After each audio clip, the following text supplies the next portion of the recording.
Pabrik tahu ludes terbakar di Jalan Masjid Darul Falah, Pesanggerahan, Jakarta Selatan. Sejumlah warga mencoba memadamkan api dengan air seadanya. Untuk memadamkan api, petugas mengerahkan 14 unit damkar dan 70 personel ke lokasi. 7 motor milik karyawan turut terbakar. Dugaan sementara api berasal dari tungku kayu bakar pengolahan tahu. Tidak ada korban luka maupun jiwa dalam peristiwa kebakaran ini.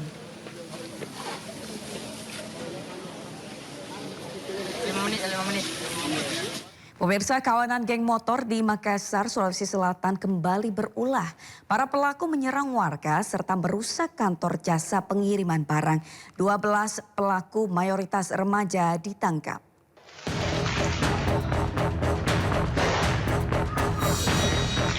Inilah rekaman CCTV detik-detik kawanan geng motor berulah di kawasan Gor Sudiang, Kecamatan Biringkanaya, Kota Makassar, Sulawesi Selatan. Para pelaku konvoi mendatangi permukiman dan langsung menyerang warga hingga merusak kantor jasa pengiriman barang. Para pelaku melepaskan anak panah, petasan serta melemparkan batu. Warga yang marah mengejar para pelaku hingga satu tertangkap dan jadi bulan-bulanan sampai tidak sadarkan diri.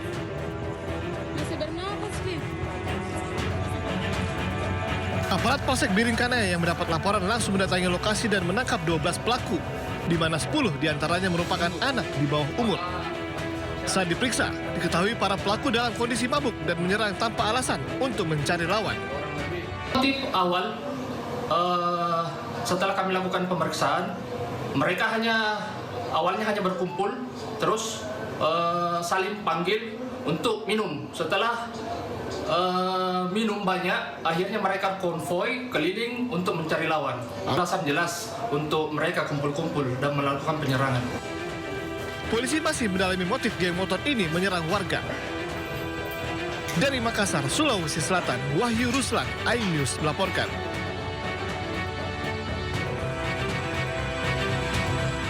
Dua pelaku pencuri sepeda motor bersenjata api terpergok saat akan mencuri di halaman rumah di Kecamatan Curug, Kabupaten Tangerang, Banten. Untuk menghindari amukan warga, salah seorang pelaku melepaskan tembakan.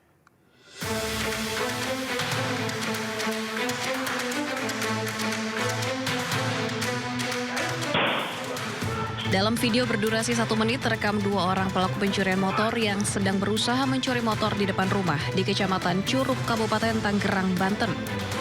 Kedua pelaku pencuri motor langsung kepergok pemilik motor yang akan dicurinya. Tentu saja kedua pelaku langsung panik dan menodongkan senjata api.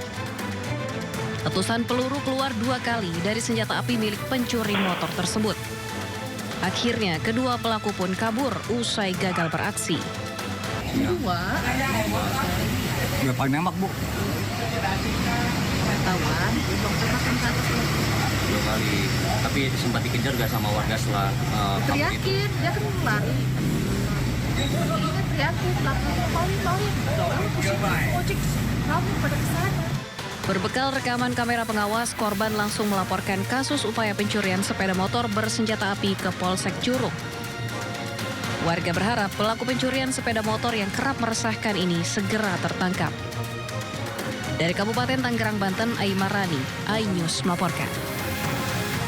Seorang emak-emak pegawai dapur MBG yang berangkat pagi-pagi melewati jalan sepi menjadi korban begal di Pondok Gede, Bekasi. Korban ketakutan dan terpaksa menyerahkan sepeda motor ponselnya yang digunakan untuk mencari nafkah sehari-hari.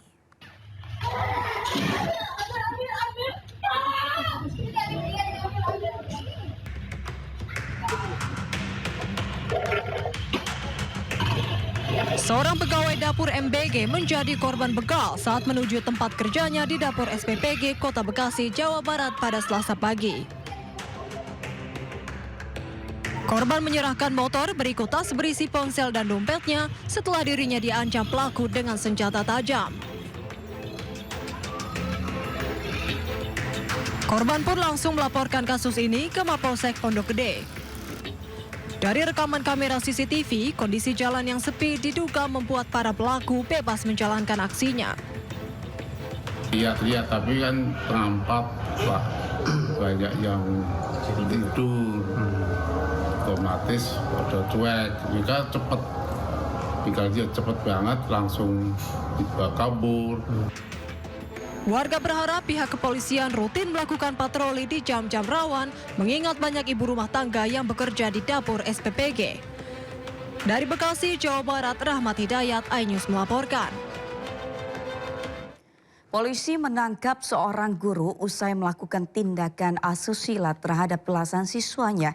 Di Tangerang Selatan, Banten, pelaku langsung menjalani pemeriksaan intensif di Mapolres Tangerang Selatan.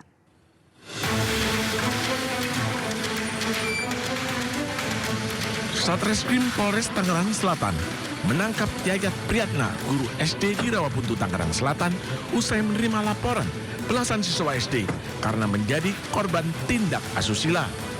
Pelaku ditangkap tanpa perlawanan di rumahnya di kawasan Ciputat, Tangerang Selatan. Polisi juga menyita telepon seluler pelaku yang berisi foto anak-anak pada media sosial pelaku. Pelaku kita amankan di rumah terduga pelaku, kemudian kita lakukan pendekatan secara persuasif dan setelah itu kita bawa langsung ke Polres Tangerang Selatan. Artinya juga ada bentuk pendampingan dari pihak kepolisian, Pak, terkait yang fokus kepada korban-korban ini, Pak? Betul, untuk para korban kita sudah lakukan pendampingan, kita ajak psikolog dalam pendampingan ini. Ini pelaku menjalani pemeriksaan intensif di Mapolres Tangerang Selatan guna mempertanggungjawabkan perbuatannya. Dari Tangerang Selatan, Banten, Nunung Purnomo, iNews melaporkan. Polda Metro Jaya mengusut laporan terkait materi stand-up mensrea yang dilakukan komika Panji Pragiwaksono. Penyidik telah memeriksa dan meminta keterangan dari 10 saksi dan ahli.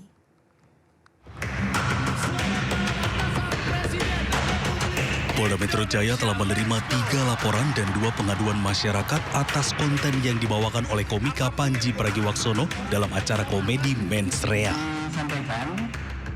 Penyidik hingga kini masih mengagendakan permintaan keterangan dari saksi dan ahli lainnya terkait konten Mensrea. Kami sudah melakukan pengambilan keterangan terhadap 10 orang, baik itu saksi maupun para ahli yang sehubungan dengan substansi konten tersebut. Sebelumnya, Panji Pragiwaksono resmi dilaporkan ke Polda Metro Jaya terkait dugaan pencemaran nama baik buntut materi stand-up komedi yang ia bawakan dalam acara Mensrea. Materi tersebut dinilai menyinggung dan merugikan organisasi Islam besar di Indonesia. Dalam laporan yang dilayangkan oleh Angkatan Muda Nahdlatul Ulama atau NU bersama Aliansi Muda Muhammadiyah tertanggal 8 Januari 2026 lalu. Tim Liputan iNews melaporkan.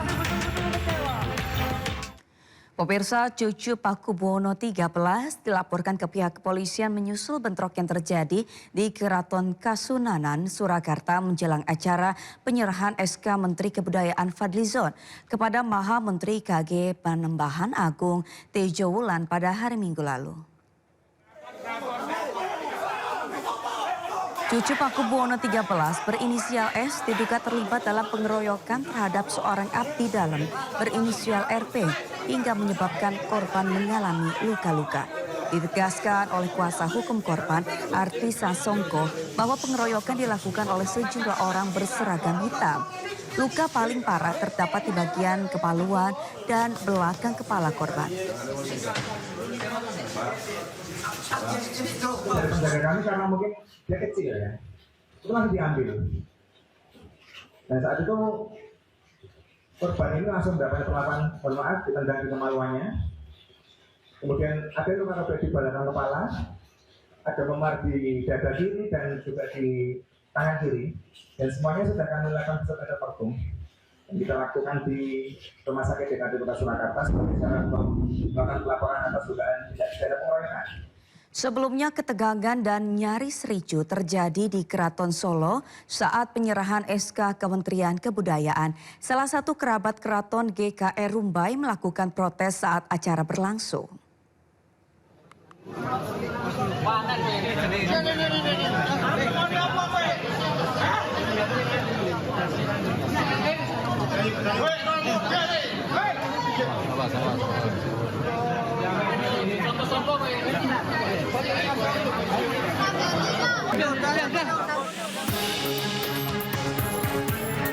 Ketegangan dan nyaris ricuh terjadi di Keraton Solo saat penyerahan SK Kementerian Kebudayaan kepada Kanjeng Gusti Pangeran Haryo Panembahan Agung Wulan.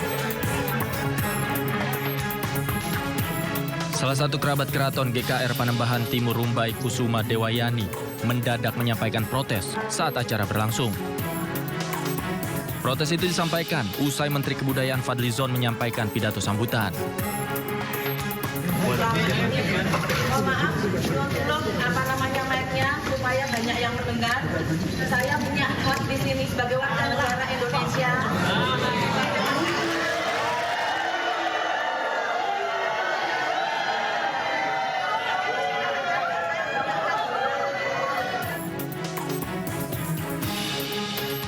GKR Panembahan Timur Rumbai Kusuma Dewayani memegang mikrofon dan mulai menyampaikan keberatannya.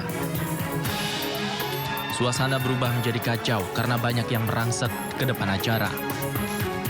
Suara sorakan terdengar ketika Timur Rumbai bicara.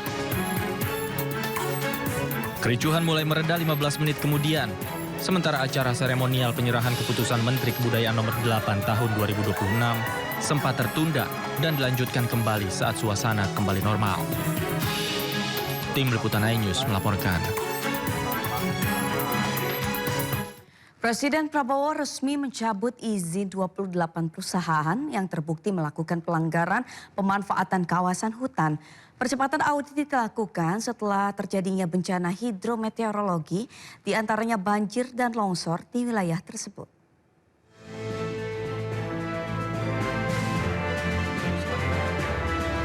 Presiden Prabowo Subianto resmi mencabut izin 28 perusahaan yang bergerak di sektor kehutanan, pertambangan, dan perkebunan di Provinsi Aceh, Sumatera Utara, dan Sumatera Barat.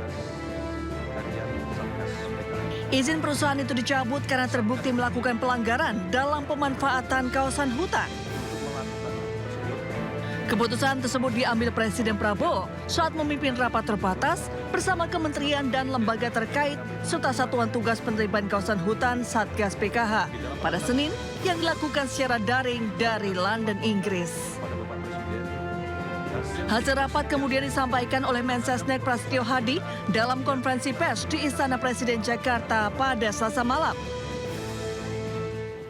Berdasarkan laporan tersebut, Bapak Presiden mengambil keputusan untuk mencabut izin 28 perusahaan yang terbukti melakukan pelanggaran.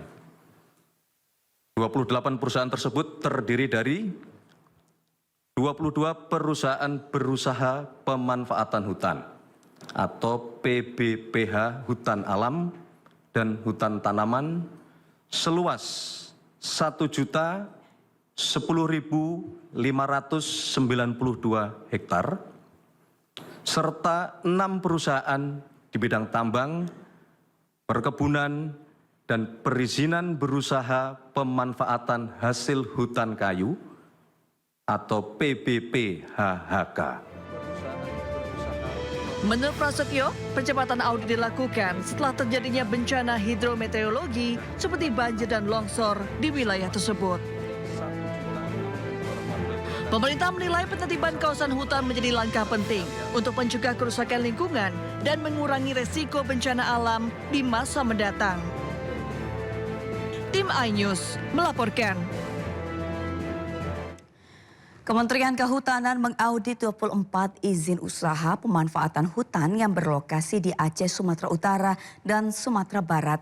Kementerian akan mengambil tindakan tegas jika ditemukan pelanggaran. Kementerian Kehutanan terus merespon bencana banjir dan longsor yang melanda wilayah Sumatera. Dalam rapat kerja dengan Komisi 4 DPR RI, Wakil Menteri Kehutanan Rohmat Marzuki mengungkapkan pihaknya saat ini tengah melakukan audit terhadap 24 perizinan berusaha pemanfaatan hutan yang berlokasi di Aceh, Sumatera Utara, dan Sumatera Barat. Langkah ini diambil untuk memastikan kepatuhan para pemegang izin terhadap aturan kelestarian hutan, terutama di wilayah-wilayah yang kini tengah dilanda bencana ekologis. Rohmat menegaskan, Kementerian Kehutanan akan mengambil tindakan tegas jika ditemukan pelanggaran. Terkait dengan evaluasi atau audit PBPH yang sudah dicabut ya 22, yang sebelumnya 18, jadi totalnya adalah 40.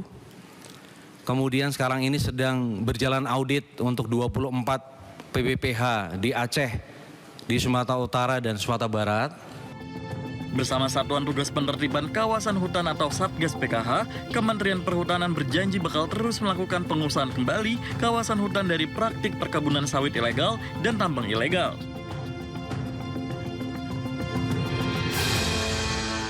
Setelah tiba di Rumah Sakit Bayangkara Makassar, tim DVI Polri identifikasi jenazah kru pesawat ATR 42500 yang jatuh di kawasan Gunung Bulu Saraung sesaat lagi di Sindosia.